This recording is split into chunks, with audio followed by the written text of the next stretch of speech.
Our panelists and moderators are here to help us understand how things that happened 65 and 70 years ago still weigh on our shoulders. There's a story that's almost 1,200 years old that tells us why that's not so easy to do. A wise man who could see ahead went to warn his fellow citizens of an approaching calamity. On a certain day, all the wells would run dry temporarily, and unless people had stored up water beforehand, once they started drinking the new water, they would go mad. Only one person listened, and when she rejoined everyone else, she found that they all started thinking and talking in a completely new way and had no memory of ever having thought differently or even of having been warned. When she tried to talk to friends, they thought she was mad, though some felt sorry for her. Eventually, she couldn't stand it anymore, the loneliness of being the only one who remembered, and drank the new water and became like everyone else. Then they rejoiced that their friend had miraculously been restored to sanity. This is why we so badly need historians and writers, men and women who don't drink the water. It's also why they have a hard time making their points. They're the Cassandras who, confusingly, warn us not about the future, but about the past, about that part of the past that never went away. When it comes to the Cold War, we've been through several changes already. First, forgetting what came before the Cold War, and then forgetting the Cold War itself. Remembering to remember. That sounds hard, like homework. Today is dedicated to something that's maybe easier, forgetting to forget. What was it like to live through the early years of the Cold War? You have to be a little older than the baby boomers to have been through it firsthand. It felt, actually, a lot like today, though with even stronger pulses of fear and anger, distrust and confusion. Maybe you'll have ideas of your own, but I can think of only 3 movies that get the feeling and taste of that time right. The dread that was increasingly pervasive, though just under the surface, the suspiciousness, the hunkering down, the scapegoating, the night and dayness of it that didn't go away, not even on Christmas. The Manchurian Candidate is one movie that gets it right, the original Frank Sinatra, Angela Lansbury one. So does Steven Spielberg's recent Bridge of Spies with Tom Hanks and Mark Rylance. Best of all is The Iron Giant, the animated kids movie, which is all about overcoming dread and which semi-bombed when it opened, though since then has become a cult classic. I keep a little plastic Iron Giant next to my computer, my one Cold War memento. I want to give thanks to the late Agnes Nelms Howry, an extraordinary woman and unique philanthropist whose name you'll see on the bottom of your program, though you may never have heard of her. She didn't drink the water, ever, and as a result made it possible for all of us to be here today. Aggie, as she was known, kept looking around for ways to make the world a better place, ways that other people hadn't thought of. She had the means to do it. Her family made a fortune in East Texas timber, only to discover that there was oil buried deep beneath the trees. Some people just can't help getting rich. She set up a program that provides simultaneous translation for indigent Latino defendants in federal courts in Arizona. She built a spectacular building on the University of Arizona campus for archaeologists who date the past through tree ring research. And a dozen years ago, working with Tamiment Library and the New York University History Department, she funded NYU's now internationally known Center for the United States and the Cold War. The least examined part of the Cold War had been the impacts it had on life here at home, meaning in particular the Cold War's blowback. Not anymore. Since then, and with Aggie's encouragement, I've had a chance to help out some on Cold War projects. Full disclosure, I first met Aggie when she was a young Bryn Mawr grad working for my dad when he was at the Carnegie Endowment for International Peace. For me, the best part has been the privilege of working with Dean Carol Mandel, who's always given the Cold War Center unwavering support, with Associate Dean Michael Stoller, with Marilyn Young, longtime co-director of the center, whom we saluted last night, and with 4 successive Tamiment directors. Each in turn has extended the reach of the highly original research that gets done here, especially by young scholars of great promise. This morning, it's my pleasure to introduce Timothy V. Johnson, the director of Tamiment and the Robert F. Wagner Labor Archive, and co-director of the Cold War Center. Typical of Tamiment, Tim's a double-barreled asset, both a historian with a particular interest in the relationships African Americans have had with the U.S. Communist Party, and a librarian who, in a distinguished 35-year career, has worked at 4 leading U.S. universities: Case Western, Northwestern, the University of Illinois, and NYU. Since taking over the Cold War Center, Tim has been broadening the scope of its public programming, convening a conference on the role of the CPUSA, the role they played in the civil rights movement, and he's been a champion of digitization and online access to Tamiment's unparalleled and growing Cold War collections, including, as Mike mentioned at the top of the hour, the Communist Party oral histories, the Howard Zinn collection, and, as Mike also mentioned, the original Hiss case defense files, which had been squirreled away in a Midtown law office storeroom for 65 years. No one knew they were there. Tim's the ideal moderator for our panel this morning. A look at the still highly controversial early Cold War prosecutions where new facts are coming to light all these many years later. Ladies and gentlemen, Tim Johnson.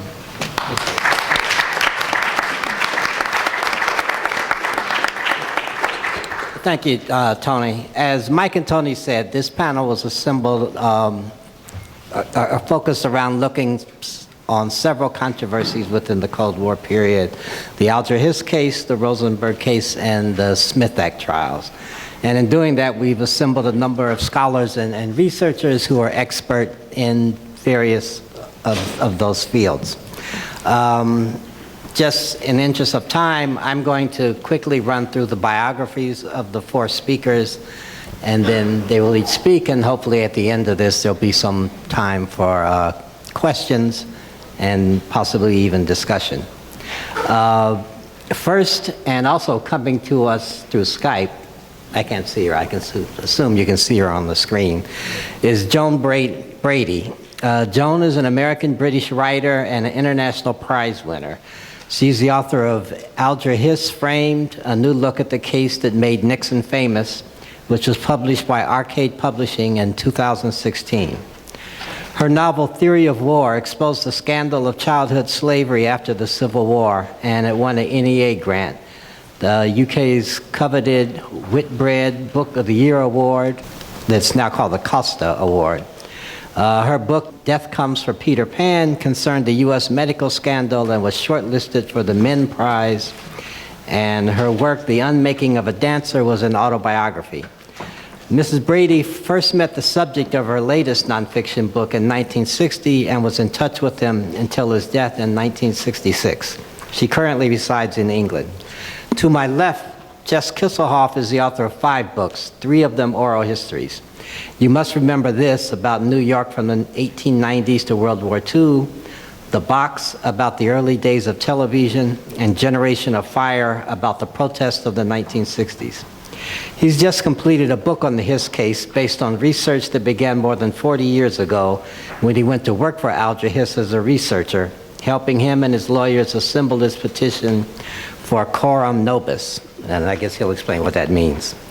He is also a co-founder of the website algerhiss.com. Next to him is Lorie Klum, an associate professor of history at California State University, Fresno. She earned her PhD from the University of California, Davis in 2010 and is the author of Executing the Rosenbergs, Death and Diplomacy in a Cold War World, which was published by Oxford University Press in 2016. And at the end of the panel is Ellen Schrecker. Ellen is a retired professor of history at Yeshiva University. She's written extensively about the Cold War, Red Scare, and American higher education. Among her books are No Ivory Tower, McCarthyism and the Universities, published by Oxford University Press in 1986, The Age of McCarthyism, A Brief History with Documents, published by Bedford Books in 1994 and reissued in 2004, Many Are the Crimes, McCarthyism in America, published by Little Brown and Princeton University Press, The Lost Soul of Higher Education, Corporatization, the Assault on Academic Freedom, and The End of the University, published by the New Press in 2010. She's also edited several volumes, including Cold War Triumphalism, Exposing the Misuse of History After the Fall of Communism, which was published by the New Press in 2004.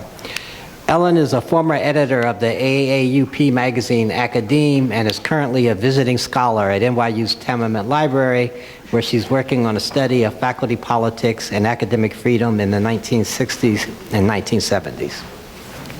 And so we'd like to start with Joan Brady. I can't see any of you, so I just have to pretend. And I can't, nor can I be with you today, and I think I might have enjoyed that. But I really love the title of this panel, and nobody's mentioned it so far. It's ripped from the headlines in case you haven't seen it. And the case of Alger Hiss, it's literally the truth.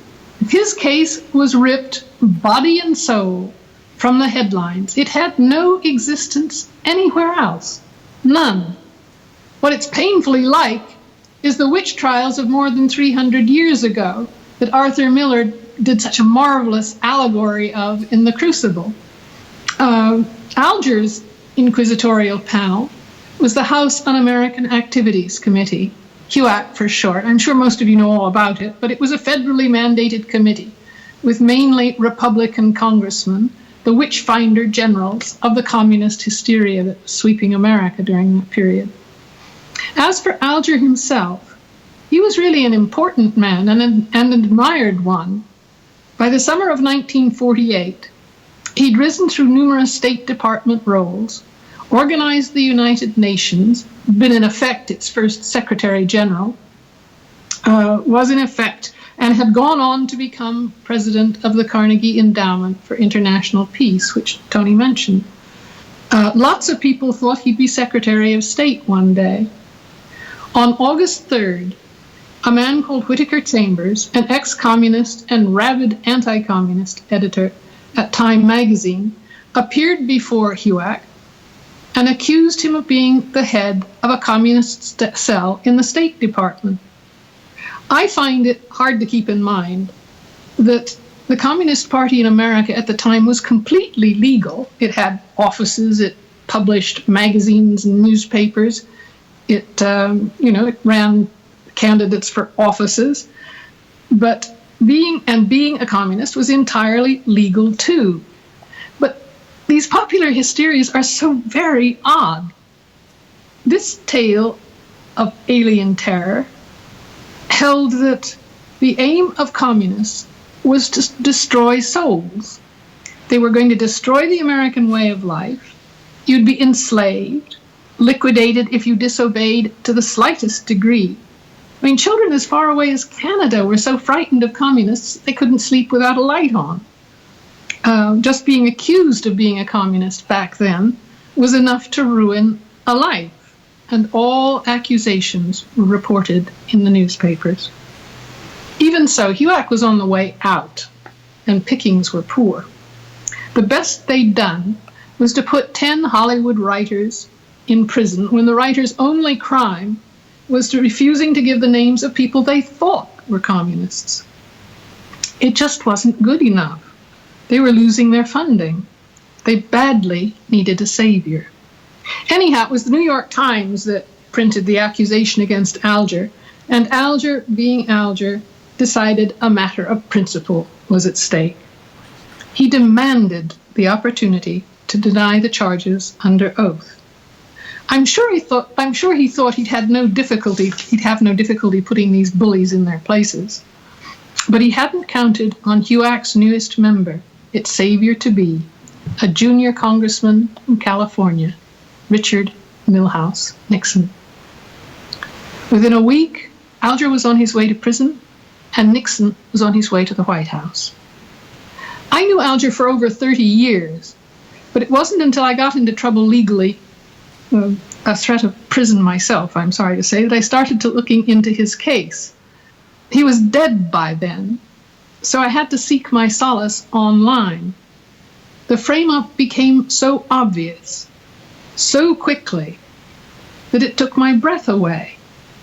And the facts are available to anybody who wants to see them. Just a matter of Google and a little patience. I imagine the FBI still investigates all State Department officials. They certainly did back then. And their files held numerous investigations of Alger.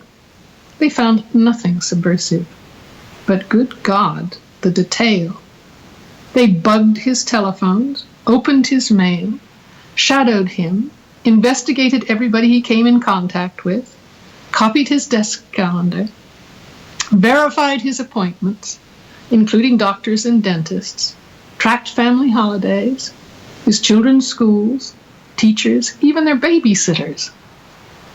The accuser Chambers claimed intimate and long friendship with him, but nowhere does he show up in the FBI files except as an accuser. But who, I mean, the absurdity is nobody could have missed this ridiculous couple. It's Laurel and Hardy. It's a sight gag. Chambers was short, fat, sloppy, dirty, dressed like a vagrant, and he had a mouth that Lionel Trilling described as a devastation of blackened stumps and empty sockets. Alger was tall, elegant, handsome, the kind of man every man wants to be. But Nixon was a genius. He knew he couldn't get Alger for espionage. That takes 2 witnesses. He had only the one. Proof of secret information transmitted, and an overt act of transmission. He went for perjury. Just make the man look like a liar. The FBI's acres of meaningless detail could turn Chambers into the intimate spy partner he claimed to be. Nixon says in his White House tapes that he had Alger convicted long before the trials began. How? We won the Hiss case in the papers, he said. Speak of fake news. After all, this is Trump's acknowledged mentor we're talking about, and never before had there been a campaign like it. Nixon turned the hero of the United Nations into the high-profile commie HUAC so badly needed, with headline screamers and the most extraordinary jumble of old-fashioned lies. The most jaw-dropping of these was his proof of the greatest treason conspiracy in American history. Microfilm of top-secret army documents that he said Alger had passed to the Soviets. One of his sidekicks picked it out of a pumpkin, a midnight raid on a vegetable patch that made headlines all across the country. And what was this terrifying proof? Nobody knew. Nixon wouldn't tell. It was too secret. The Justice Department subpoenaed it. Nixon refused to turn it over. The Justice Department was riddled with commies, couldn't trust them. Nobody saw it for decades. Alger denied passing any documents to Chambers and was charged with perjury, precisely as Nixon had planned. That got him 44 months in Lewisburg Federal Penitentiary. And what did the greatest treason conspiracy turn out to be? Freedom of Information finally revealed it. Home camera snapshots of pages from maintenance manuals on the public shelves of the Bureau of Standards Library. But this is a play in 2 acts. Half a century after the trials came a second prosecution. It began with the release in the 1990s of the Venona cables. These were Soviet cables monitored by the US during World War II. One cable, decoded in 1950, right while Alger's sentencing was headline news, mentions an unidentified agent called Alesh.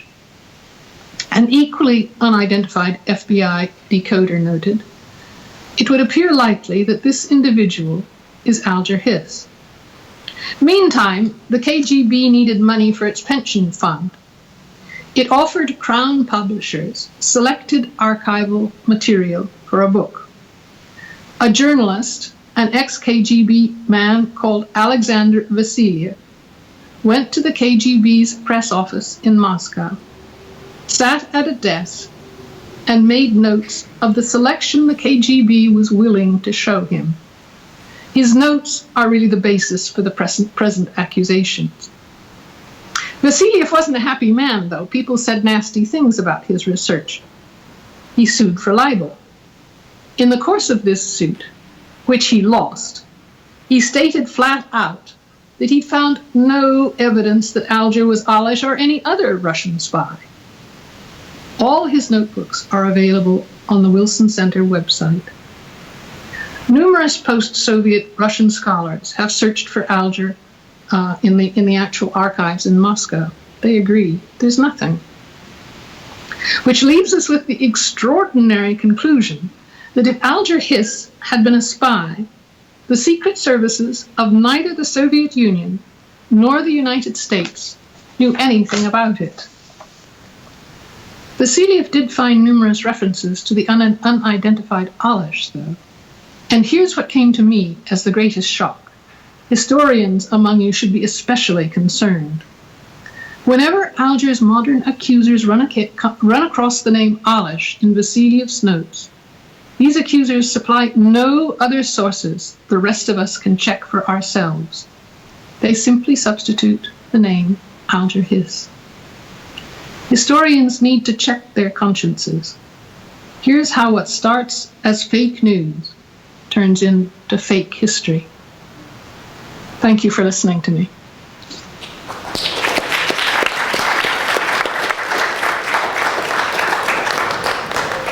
Okay. Thank you, Joan. And next we have Jess Kisseloff. There's a great line from George Gobel when he was sitting on the couch at Johnny Carson, or the Johnny Carson show. And he said, "Did you ever find yourself thinking that the whole world is a tuxedo and you're a pair of brown shoes?" And sitting here among all the historians, it's kind of the way I feel about it. I learned about the Hiss case when I was 6 years old. My parents had a record album by Edward R. Murrow. And I was a baseball fan, and it had tracks from Babe Ruth and Lou Gehrig, their farewells. And then there was one track about the Hiss case. Murrow said that one of these two men, after listening to the testimony, is the greatest liar in the history of congressional investigations. I was fascinated by that because I was the kind of liar who told my mother I didn't eat the sugar donut when my whole face was covered with white flakes. And so I was curious about how somebody could possibly pull that off. I studied the case in college. When I read a newspaper article that he was getting his file with a group called the National Emergency Civil Liberties Committee, which people are interested in the 50s and 60s in civil liberties. Somebody should really research them. They're quite a group. And I wrote a letter to Alger and volunteered to help him read his file. It's a measure of how desperate he was for help that he hired me to be his head researcher, just a kid, when I was in college. When Alan Weinstein called the Hiss Forces consisted of Jim Pruitt, an NYU law student, Ed Herbst, a retired teacher whose glasses were always dusty, a Holocaust survivor named Lottie Wolf, Aggie Howry, who was a benefactor for this program, she would come in occasionally, and a woman named Ann Winslow, who was then 70 years old, a former OSS agent, who still knew how to kill any one of us in 40 different ways. She was the most intimidating person I think I ever came across. And I think there were plenty of times when she wanted to kill me in 40 different ways. And working with the great Victor Rabinowitz, I did the research and the writing of the Coram Nobis petition, which was a request to turn over the verdict on the basis of prosecutorial misconduct, which we found in the FBI files. After that, I went off to journalism school. I wrote a few books. And then when the grand jury minutes came out, Tony and Hiss and I talked about doing something, and we set up algerhiss.com. And one of the things I also did was sue the FBI and won a judgment against them for their complete unredacted Hiss folder, Hiss case files. So in my house right now are 140,000 pages of unredacted FBI files, fortunately on searchable disk. As I said, this is the first time I'm speaking out in a long time about this. And I'm also, for the first time, speaking out not as somebody who is writing a book, but someone who has completed one, which I did this past Wednesday. And thanks to my wife, the title of the book is Alger and Me, How I Solved the Case in Only 40 Years. I'm not a trained historian, I'm a journalist. Since my original stint working for Alger, I've interviewed thousands of people over the course of my career, and I've learned not to leave holes in a story. If you don't ask the right questions or important questions, you don't get the right or important answers. And I've also learned from people who have sworn they're going to kill me that stories and facts need to be checked. As they told us on our first day in journalism school, if your grandmother says she loves you, check it out. And that's how I approached the Hiss case. I used the documents from the FBI and special collections around the country to ask a lot of questions that people I call the gotcha historians, who saw a name and thought that that was the answer, didn't do. I also looked at it not as a liberal, conservative, or a radical, but as a crime. Was a crime committed? My politics may have sparked my interest in the case, but they did not determine my answers. I don't work that way. My politics didn't always agree with Alger's. We had a few arguments in there. I remember one particularly about the Holocaust in the State Department. It's probably the only time that Alger actually got angry with me. But I was impressed yesterday when Stephen Cohn said something that, as a historian, he was interested in facts. And it didn't matter whether he was popular or unpopular, he was after the truth. And I think my view of the Hiss case is exactly like that. And the Hiss case is not, Alger especially, is not exactly popular today, but I've always been interested in the facts. When Alan Weinstein said that the defense file said something that proved Alger was a liar, I'd ask Alger about it, he was sitting right next to me, and then I would check the files, which were then about 10 feet behind my desk. I never saw a single instance where Weinstein was right and Alger was wrong. And so I asked a lot of questions, and here's one that I asked. Alger spent his life proclaiming his innocence.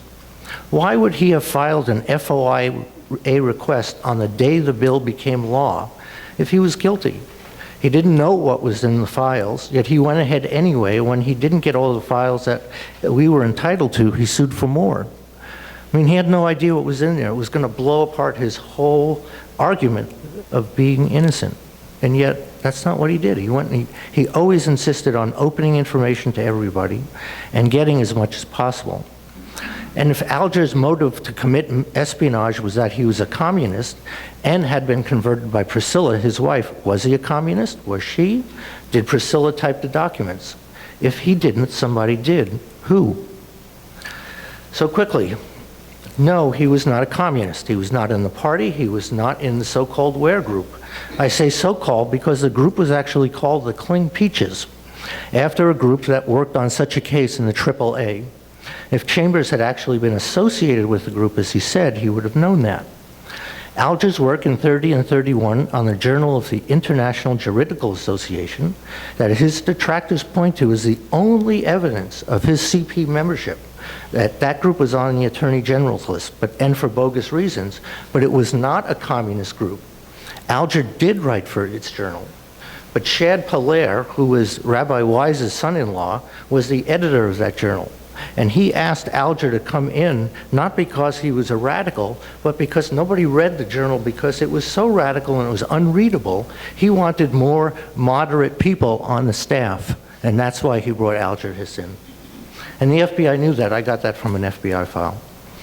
It said that Priscilla was a member of the Socialist Party, and she was the one who led him to a life as a radical.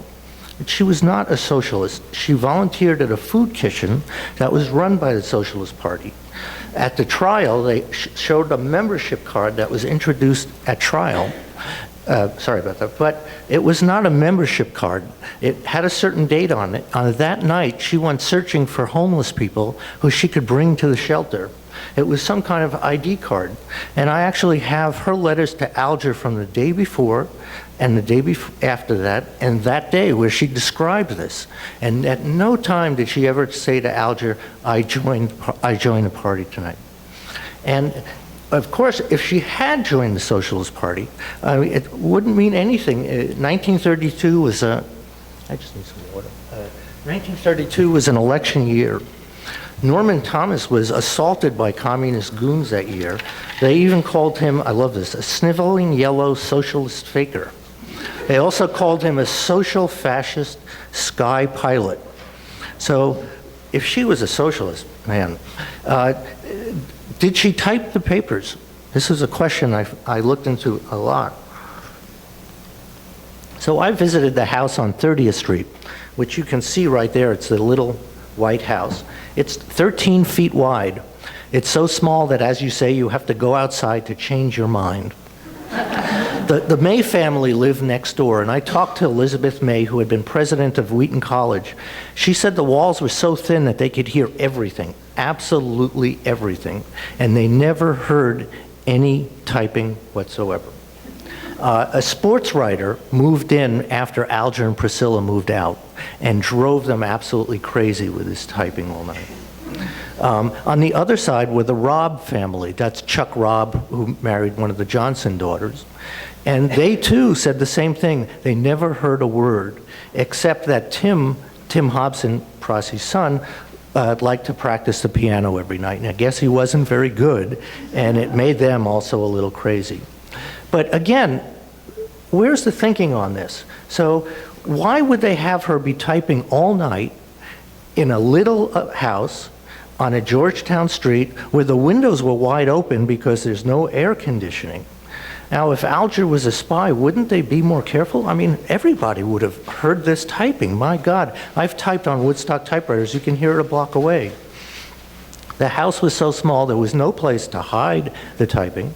And I always felt that what a great field trip it would have made during the trial if they had brought the jury down to look at this house.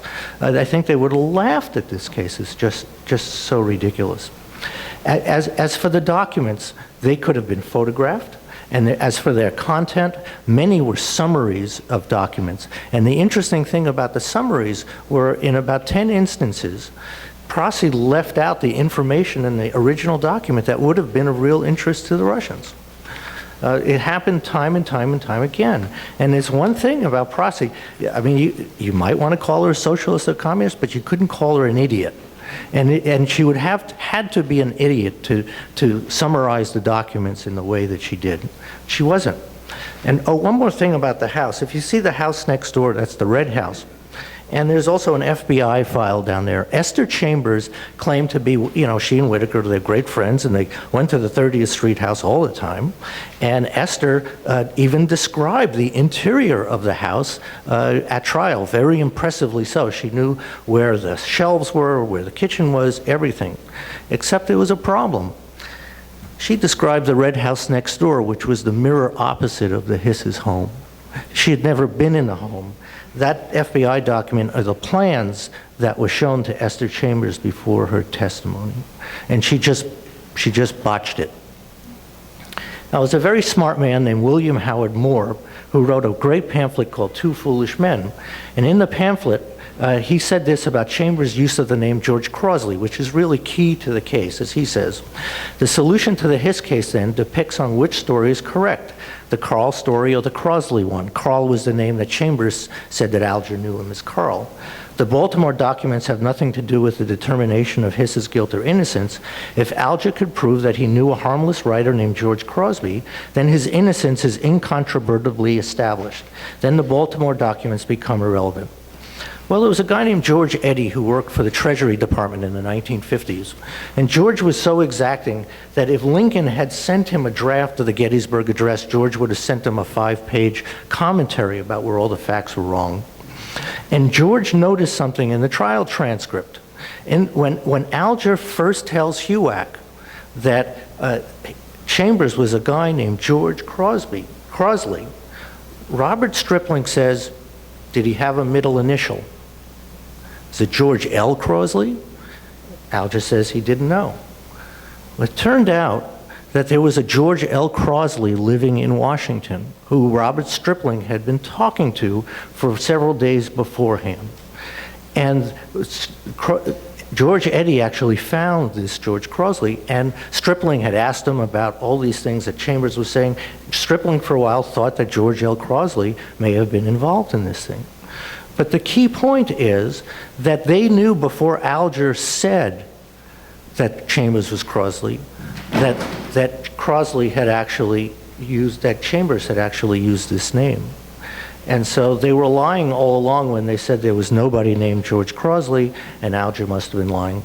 Stripling had already talked to this guy long before Alger said anything. Now, I have a little visual here. So if Chambers had this habit of taking his names from names of people he came across. So he used the name David for a while. That was from a guy named David Zabludowski. Zellness was from a guy named Robert Zelms, who Esther worked with. Carl Carlson was somebody he went to high school with. There was Bob, was from a guy named Bub that he knew. But there was no George Crosley in his life. But at one point in 1949, the defense talked to a guy named Joe Freeman, who was an editor with Chambers on the New Masses. And Freeman was asked what their jobs were, and he said that they worked together as editors, and they tried to find poetry that they could use. And so the defense said, well, who are the poets that you remember? And this is where, after 40 years, I had one of these, oh my God moments. I couldn't believe it. The two poets were George Cronin and S. Burt Cooksley.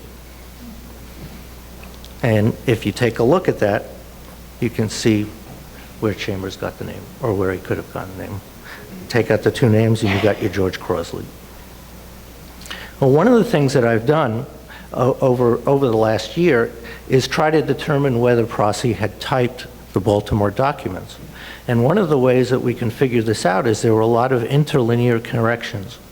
And I found scores of handwritten letters that Priscilla had written, and in those letters are occasional corrections. She almost always used block print, script. That middle line is Prossy squeezing in the littlest corrections in a letter. This is how she almost always did it. But in the Baltimore documents, you can see that it's written in print. So one of the things that I did was try to see if I could compare those letters. So I looked at every letter that I had, hundreds of them, cataloged every example of script that she used, and then tried to compare them with the interlinear corrections on the documents. On the left, you see in yellow, that's an N from the word German. On the right, that is an N that she used in a letter. This is just surfacey stuff. The N below is the typical N that she wrote with all the time. She never used that N on the top, that you see on the top left, which is on the Baltimore documents. Now, one of the things I found in the FBI files was that the FBI obtained Prossy's master's thesis from Columbia. I never knew it existed. And what Ramus Feehan, their investigator, said, there's nothing in there, it's not worth it, got rid of it. He looked at it for 2 days and said, there's nothing in here to tell us anything. Well, I found the thesis from Columbia, and I took a look at it under a microscope and took a couple of pictures. And again, this is just, I'm jumping through it, but the R on the left is from the Baltimore documents. The R on the right is from the master's thesis. And there are dozens of these where I have found where the handwriting just doesn't match up at all. I'm just trying to give you just a little example. And Feehan was a high school teacher when he joined the FBI. When William Sullivan talked to Alger about possibly fraud at the FBI if they built the typewriter, Sullivan said there may have been some interest, but nobody had the expertise to do that. This is Exhibit 10, one of the key exhibits at the trial. Exhibit 10 was not typed on a Woodstock typewriter. It did not go to Alger's office. It's important because it indicates that Chambers had a confederate, that nobody knows who it was, and one of the great failures of my research, I've never been able to identify that person. But the worksheet is fascinating. It's checks all the way through. Ramos Fian looked at Exhibit 10, compared them with all of them, and he found that Exhibit 10 was typed on a Woodstock typewriter, and he matched up all the defects. Completely and totally wrong. And when he testified by the grand jury that all the documents the typed documents came from Alger's typewriter, he was either incompetent or lying. About the actual typing, a quick story here. In 1957, a guy with a wonderful name named Ronald McDonald wrote a letter to the defense. And in the letter, he said that he undertook on his own an examination of the typing on the Baltimore documents. And the kind of things that he did were, if you take the word the, let's see if I can find it. I don't have it. Okay, so if you take the word the, T-H-E, on a manual typewriter, you might type the first letter heavy, the second letter easy, and the third letter hard. There's a different, or you might type the E harder, then the T, and then the H, or the H-E-T. This is one of 24 ways he looked to figure out if Priscilla had typed the documents. Then he looked at a document that was the same line as a letter that she wrote. He did all this doctrinal, statistical analysis, all on his own, and came up with the conclusion that Priscilla could not and did not type the documents. I didn't accept that. I thought it was interesting. I looked at 4 other documents using this statistical method, and in every situation it came out that Priscilla was not the typist. Here, for anybody who's not asleep, I think I was the first civilian to see the Venona releases. And this happened 20 years before Venona came out, before the conference. This was a document that just came across my desk in 1977, and all it said was that George Kennan was being interviewed because Alger got some kind of award in Moscow after Yalta. We had no idea what this was referring to, except this crazy story about Alger getting an award. Alger was sitting by me. I remember asking him about it. He said, just shrugged his shoulders, and then he said something interesting about George Kennan, which that he didn't like George Kennan very much. George Kennan didn't like him very much, and in fact, George Kennan thought that Alger was guilty. But George Kennan told the FBI in 1953 that it was virtually impossible for Alger to have gotten a commendation from the Soviets after Yalta. They would have been too careful. It just wouldn't have happened. And so that is why the FBI closed its investigation in 1953 of Venona without identifying Alish. And in fact, we found documents into the 60s where they were still trying to figure it out. But they believed Kennan very much, and they just shut it down. So just show you this quickly. This is research that's still ongoing. We've used digital photography to capture the type bars of 15 Woodstock typewriters, and I'm in the process of comparing them to 230099, the Hiss machine, to check to see if there are any defects. Fascinating. Anyway, I talked to my daughter's high school class about the case, and they thought it was pretty interesting, but they thought it was kind of a relic. I said to them at one point, though, what if I could connect it to Donald Trump? That they thought, then they got interested. Well, one of the things I should show you is that this was a very popular postcard in the 1950s. So when you see the dispute about the UN, you know that this actually still circulates. And as it says the house that Hiss built. This one is a John Birch Society postcard. And anyway, I talked to them about McCarthy. I talked to them about the Dulleses and how that possibly led to the war on terror. You know, it's interesting. In my 60s book, I talked about how the 60s were really a response to the 50s and all the repression of the 50s. And after that, you had rock and roll, you had the SDS, you had all these great movements. And so, in that sense, I like to say that Alger Hiss was the father of rock and roll. It's not something that anybody else has said. But finally, I want to get to this, because this is sort of the big deal. If Alger didn't do it, who did? And there's not going to be a receipt. We're never, ever going to see a receipt for I built your typewriter. It's not going to happen. We know that he wasn't a communist. We know that Prosy didn't type the documents, but we don't know who did. But I have a pretty good sense, I think I know who did do it. In 1948, there was a group that called themselves the Polecats. The legitimate historians, unlike me, might know about them. They had a plan, essentially, to take over once Dewey won, and to make sure that Dewey won, to attack civil liberties in this country.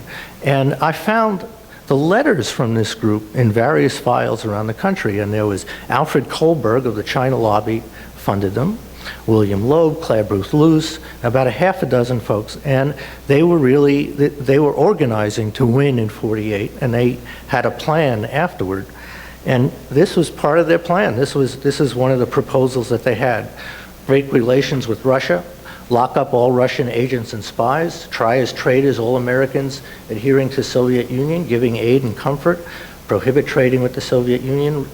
It's a 10-page document that I found buried in a university file. Now, two of the Polecat members were Isaac Don Levine, an anti-journalist, Soviet journalist who took Chambers to see Adolf Brody in 1939, and Ben Mandel, who supposedly signed Whittaker Chambers' CP card, later became HUAC's head of research and was personally responsible for 3 pieces of falsified evidence at the trial. It was Mandel who first targeted Alger in the mid-1930s, even before Chambers, and who was so obsessed with Alger he twice tried to get him fired from the Carnegie Institute.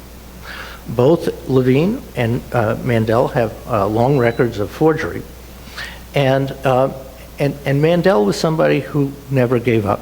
I can tell you more about this, but that's for another time. I just want to conclude with my friend Bill Rubin, because if they built the machine or arranged to build the machine, I have a feeling I know how they did it. Somebody had to type the documents. And I was sitting with Bill, who studied the case for 40 years, and by then he was pretty infirm. And at one point when we were talking about this, he jumped off his chair, stood up in the middle of his apartment, and this was about 4 months before he died, and he said, if there's one thing I want to get on the record before I go, there were only 2 people associated with the case who had any secretarial experience: Esther Chambers and Pat Nixon. He missed one thing, though. Ben Mandel was a high school typing teacher. That's it. Thank you.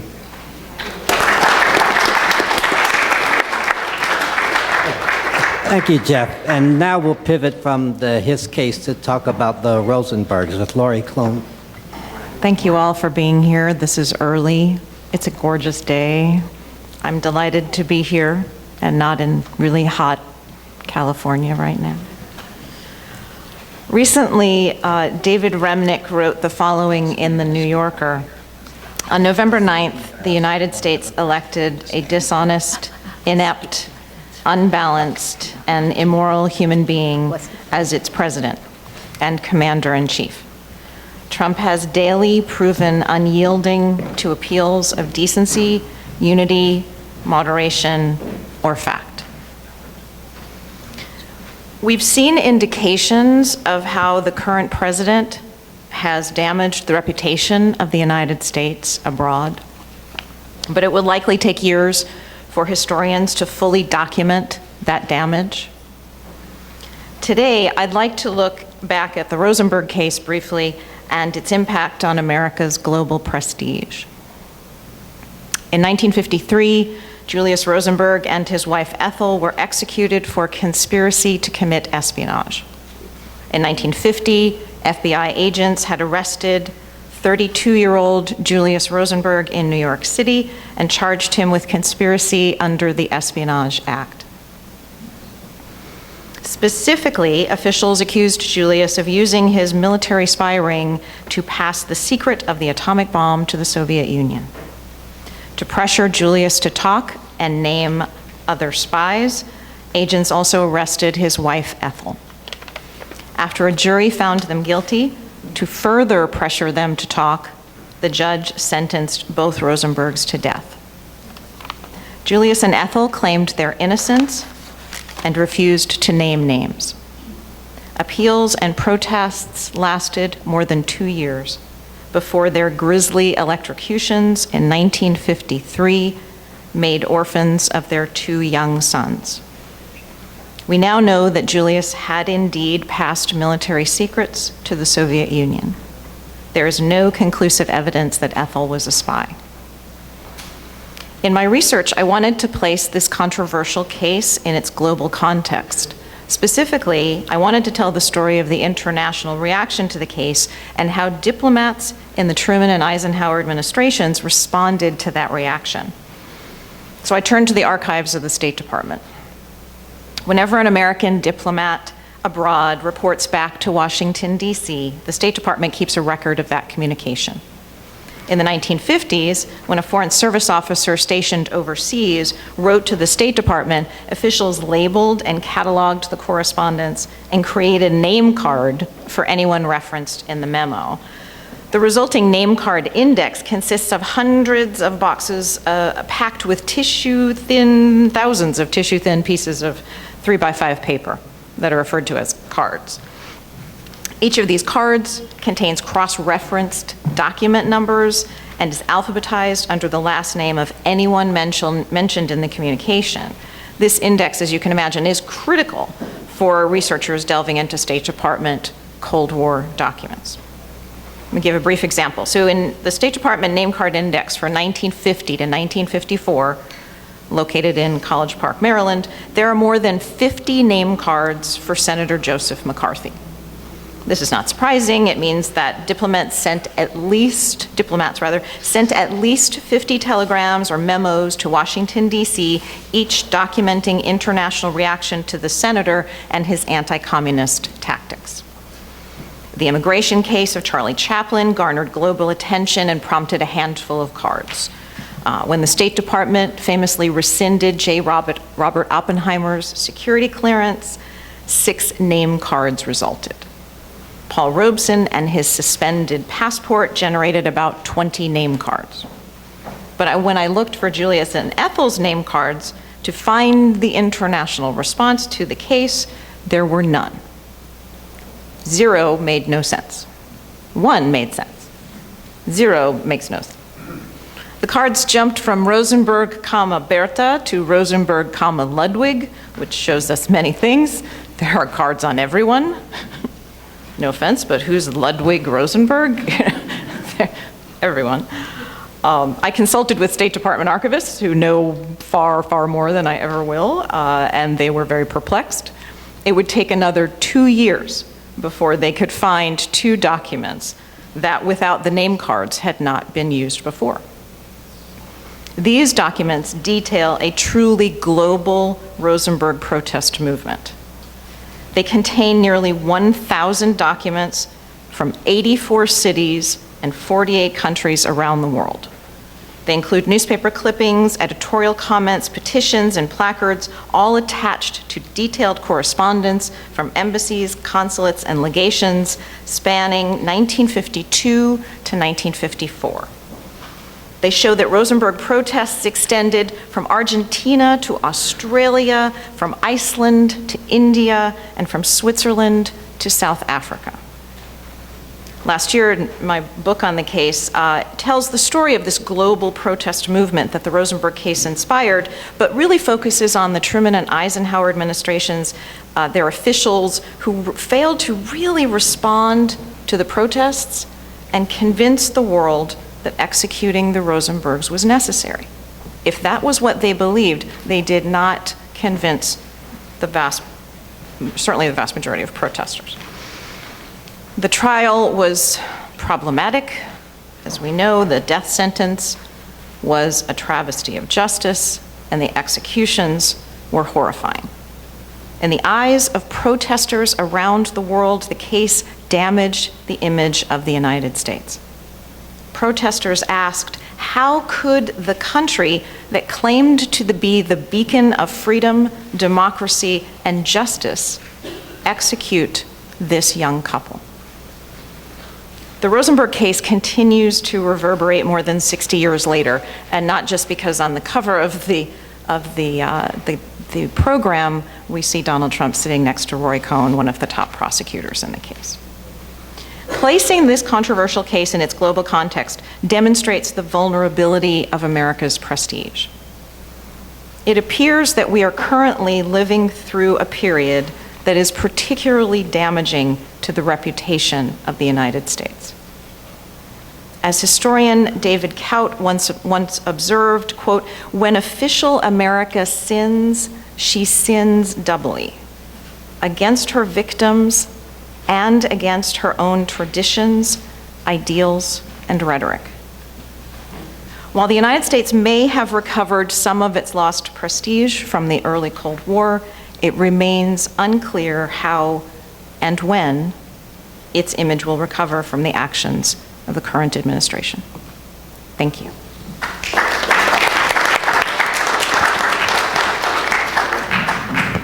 Thank you, Lorie. And the last panelist is Ellen Schrecker.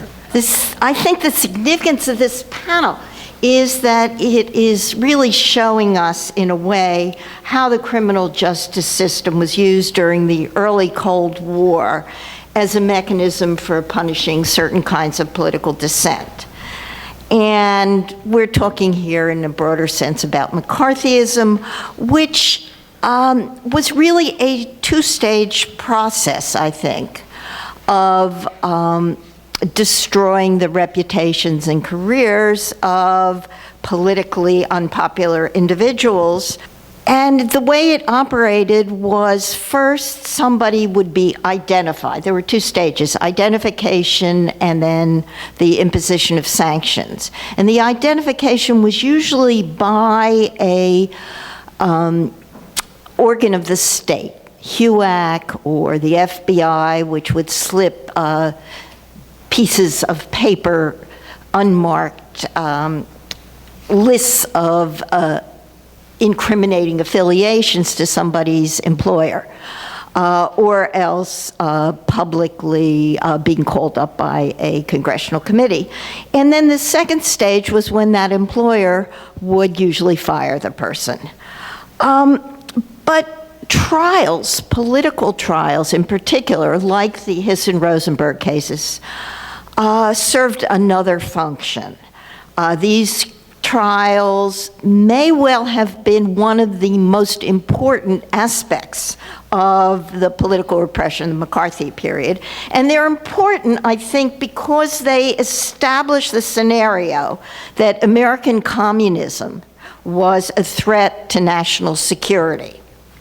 They do this by providing evidence for the notion that American communists are part of an international conspiracy whose members will do whatever they can to undermine the United States at the behest of their Soviet masters. And by doing that, disseminating that scenario, they legitimize many of the other measures that were taken against these quote-unquote supposed subversives. And so the Smith Act case that I'm going to be talking about is similar in that it too was designed to emphasize the notion that the Communist Party is by definition a criminal conspiracy dedicated to the overthrow of the American government. Now, I don't think show trials today would serve a similar function. We're a little bit more cynical. But during the early Cold War years, the legal system had more credibility than it does today.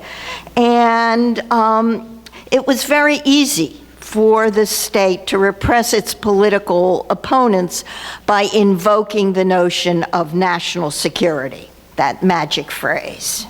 So let's look at the case itself and figure out how it fits into the broader picture. In the beginning of July 1948, the federal government indicted 12 of the top leaders of the American Communist Party under the 1940 Alien Registration Act, otherwise known as the Smith Act. The trial began early in 1949 at the Foley Square Courthouse, not that far away from here. And it lasted for 7 months. It was the longest federal trial up until then in American history. As expected, the jury rendered a guilty verdict, which the defendants appealed. Then the appeals court affirmed that verdict in the summer of 1950, and the conviction was finally upheld by the Supreme Court about a year later.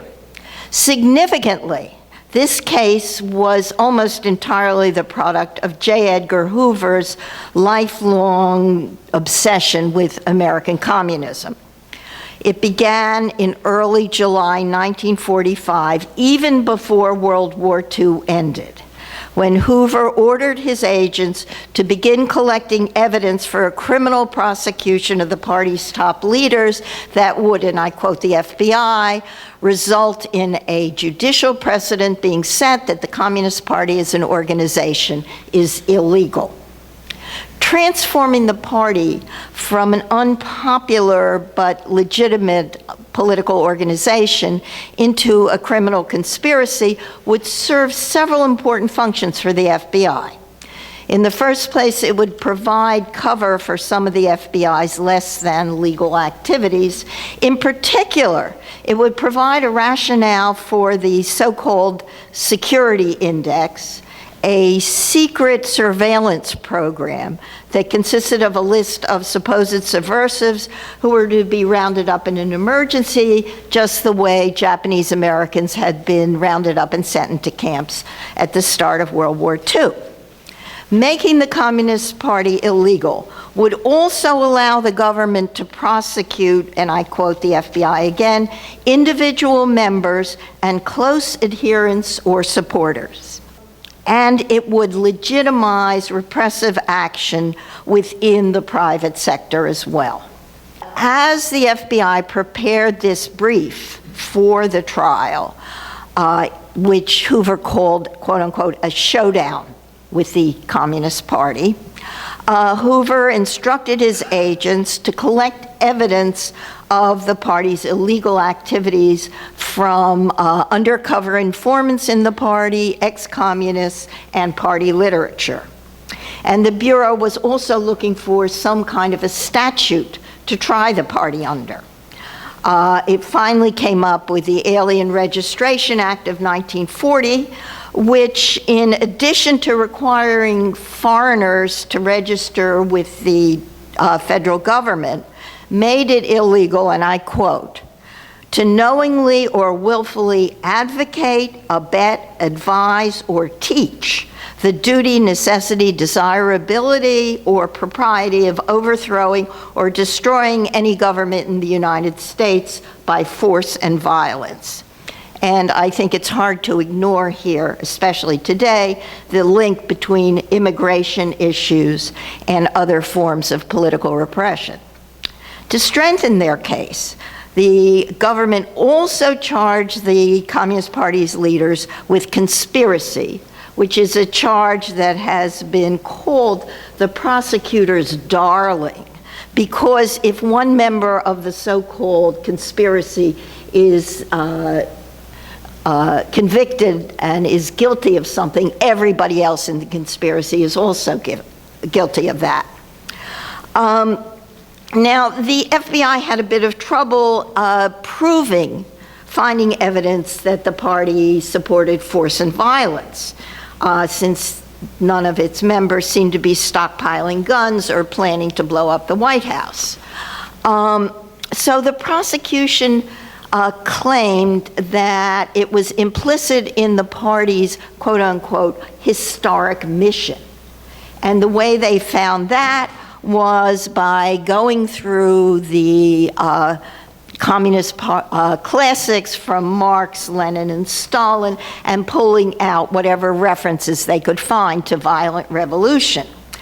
But there was a serious problem here as well, because not only did the party not advocate a violent revolution, but it actually disavowed force and violence and threatened to expel any member who was calling for some kind of revolution.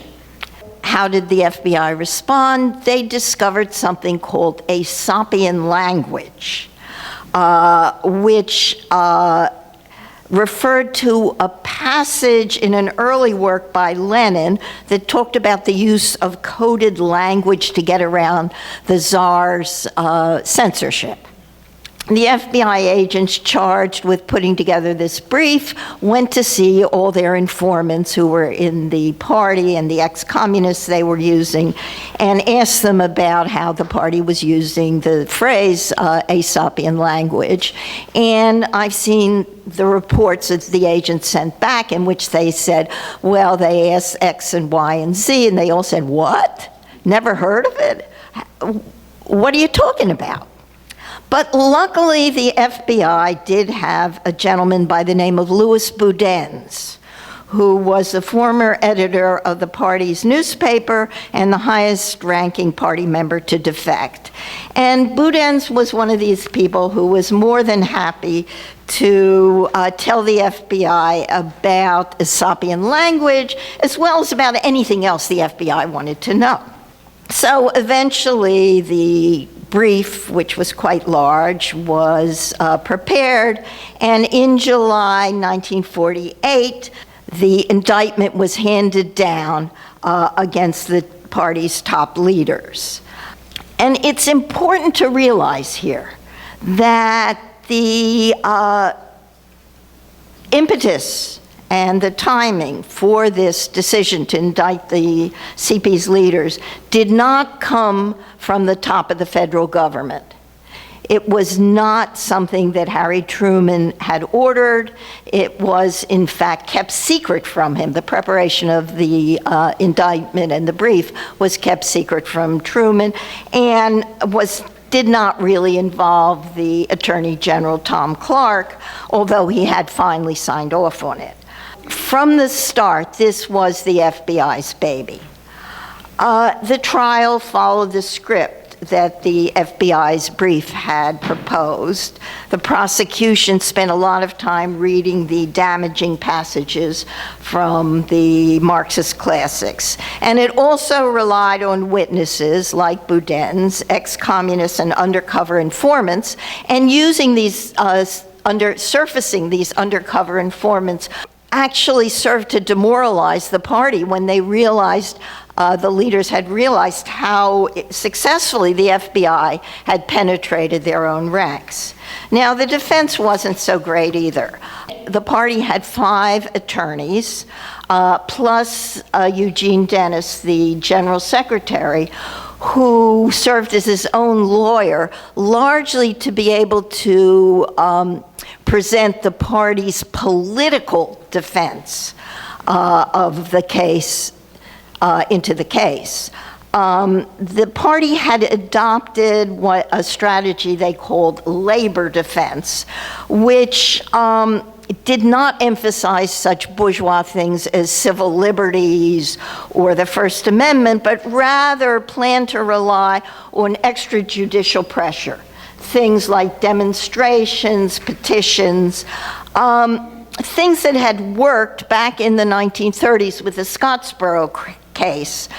But given the political atmosphere of the early Cold War, even the most brilliant constitutional lawyer would have had a hard time making a difference here, and certainly wouldn't have made a difference at the trial, where the judge, a man named Harold Medina, was extremely biased against the defense and hostile, especially hostile to the admittedly rather combative lawyers that the party was using. He was so hostile, in fact, that when the trial ended, he cited them for contempt.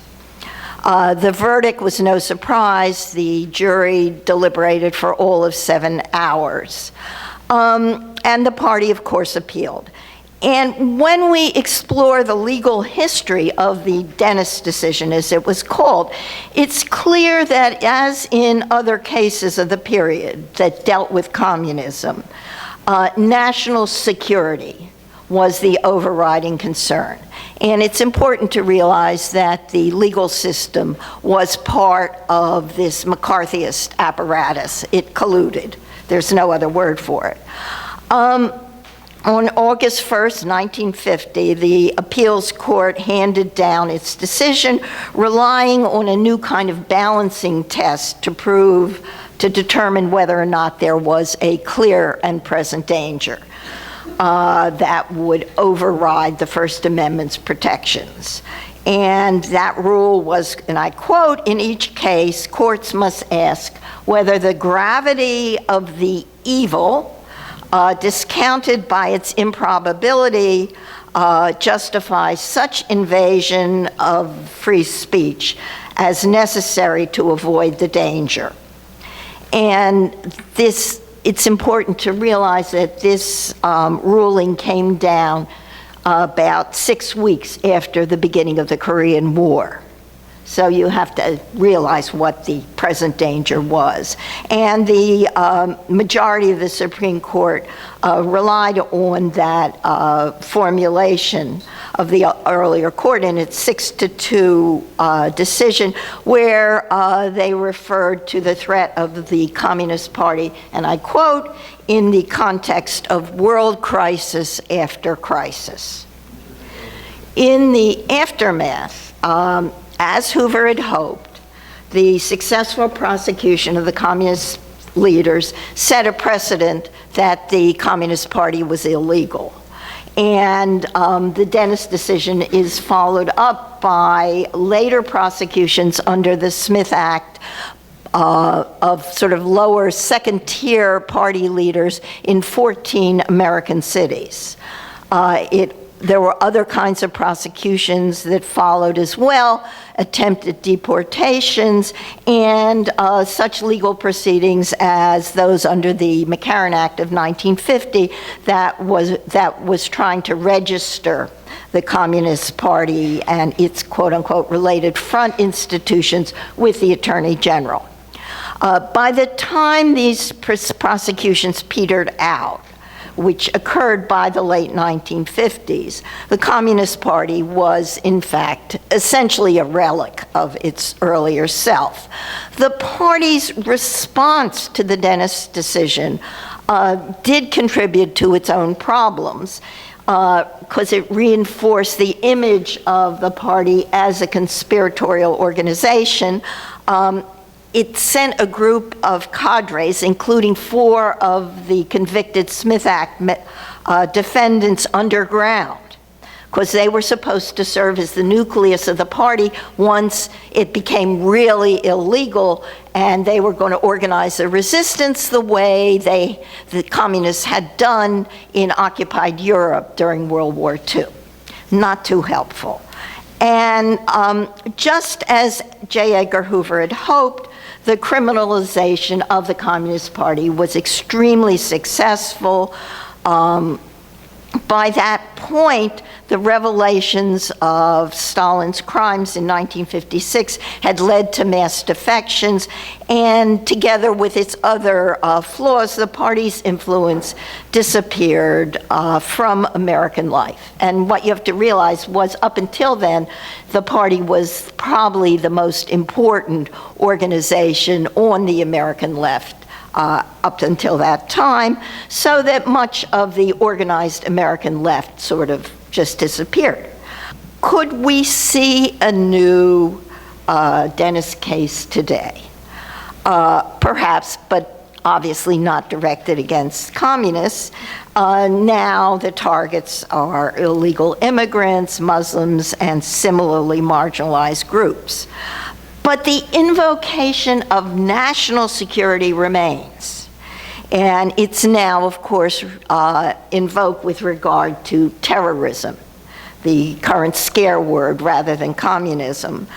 And again, it's clear that unless Congress and the federal judiciary display more backbone than they did during the early Cold War, that invocation of national security with regard to politically unpopular groups and politically unpopular individuals is going to lead to, and probably is already leading to, serious violations of individual rights and political freedom.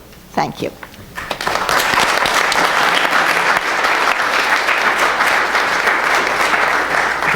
Thank you, Ellen. We have about 10 minutes for questions. In 1985, as the 40th anniversary of the founding conference for the UN in San Francisco was approaching, Alger Hiss, who had been the U.S. representative, contacted the station manager at radio station WBAI, where I worked, and said he'd like to be interviewed about that conference.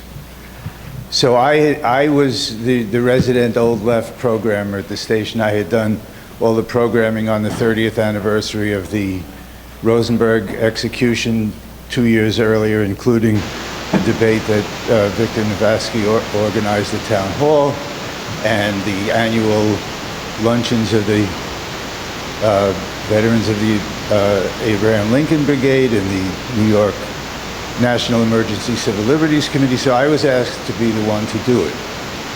And I decided in advance that I was only going to ask him about his career in government and public service, and I would not ask him anything about what happened to him afterwards. So I went to his house, his apartment, and we talked. And when I asked him about coming into the government, the New Deal, as a young man in his 20s, a smile came over his face, a gleam in his eye that reminded me of, because I was doing interviews at the same time for the LaGuardia archives about people who worked in the LaGuardia administration. In New York, people the same age as him who'd come into the city government in their 20s as he had into the federal. It reminded me of the same kind of look on their faces, of remembering themselves as young idealists trying to do the right thing in government for the people. And as we continued, and I asked him about other things in the 40s, in the Roosevelt administration, you could see that he had great admiration for Franklin Roosevelt. And I just came away after a couple of hours in his apartment with a sense that it was just so preposterous that anybody could think that this man who was so proud of his service in the government could have been a subversive. Thank you. Hi, my name is Irving Lee. I just wanted to ask about the Smith Act. It's my understanding that the political opponents on the left, the Socialist Workers' Party, the Trotskyists, were the first victims of the Smith Act. And I remember at the time, during the 70s, when I was at one of the forums, they said, well, the Communist Party was not opposed to the Smith Act when it was enacted at the time, and look what happened to them. So I was thinking, in terms of the period of time when it was first enacted, obviously FDR was around, and he was the first to recognize the Soviet Union. Was that a role that played a part in terms of its relationship with the Communist Party at the early period? And then after he passed away, there were changes, obviously, within government, the purges that occurred within government, the relationship that existed at that time. And the act that was later used against the Communist Party, even though they didn't say anything at the time. So I was wondering your reflection there on that. were 2 trials under the Smith Act before the big communist one. The first was the SWP, which was charged with opposing the U.S. military right before World War II. And it resulted in convictions. The second was against American Nazi sympathizers. And that one ended because the judge dropped dead in the middle of the trial. And that was a mistrial, and they never tried to do it again. Actually, I had cut it from my talk, but I once met Harold Medina, the judge in the Smith Act case. And it was something totally unrelated. It was a long time ago, long before I started working on McCarthyism. I didn't even know what the Smith Act trial was. And it was a dinner party, and he was talking about the case, saying that he felt the Communist Party was trying to provoke him into having a heart attack like the other the defendants in the earlier Smith Act case, the fascists, and that he was prepared. He knew what kind of tricks they and their attorneys were capable of.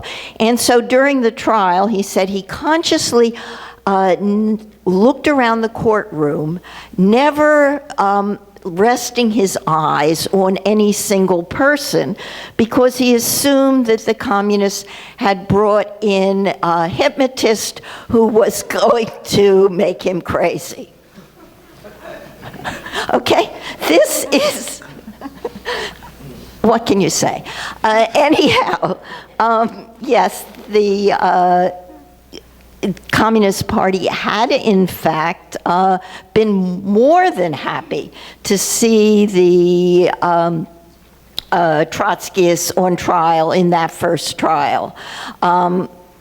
They weren't all too smart about a number of things, and that was one of them that came back and bit them rather hard. To my knowledge, I don't think the Smith Act has ever been repealed. But I'm not sure. In the absence of any other questions, I'd like to thank all the panelists for their contributions, including Joan.